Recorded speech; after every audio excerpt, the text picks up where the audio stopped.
Trying to nail down the extent of drainage systems has been the bane of drainage researchers for years. Not only are our tile pipes underground, but many of them were installed 50, 70, 100 years ago, so we often do not have a good record of exactly where tile pipes are or of drainage system connectivity.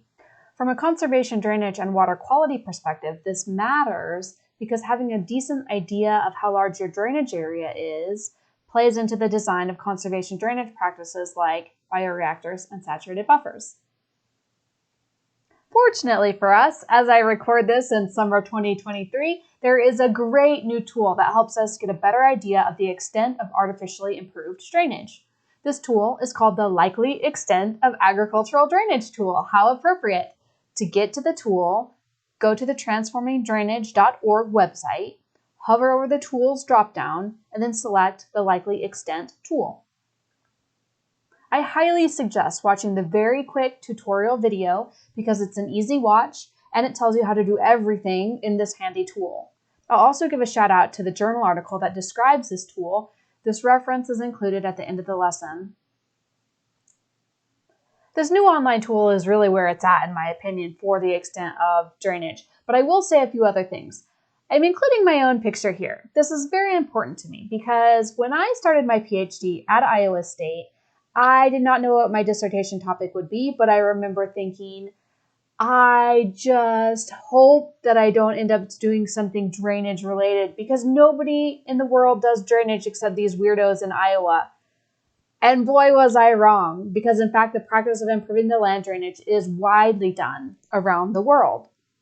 The International Commission on Irrigation and Drainage estimates that roughly 10 to 15% of all cropland globally has some form of improved drainage. It is expensive to improve drainage. The yield benefits when you need it are clear, as we've previously discussed, but it is expensive. There are some other tidbits on the slide that you can read if you want some background. For example, an additional 450 million hectares globally would benefit from improved drainage. Suffice to say, there is a lot of opportunity to still improve drainage around the world to increase global agricultural production.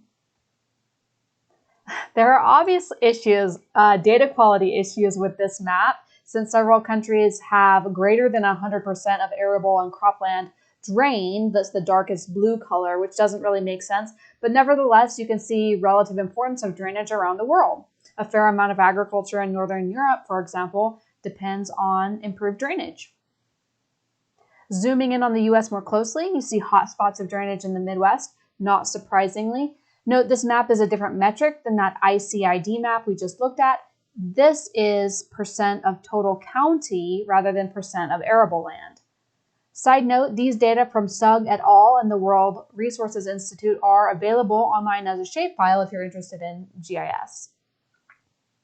I'll give another source of data, which is the USDA NASS Census of Agriculture, and I'll give you a link at the end for this fact sheet, which is handy for citing. A question about tile drainage was only recently implemented into the Census of Ag survey, so we only have data for this for about 2012.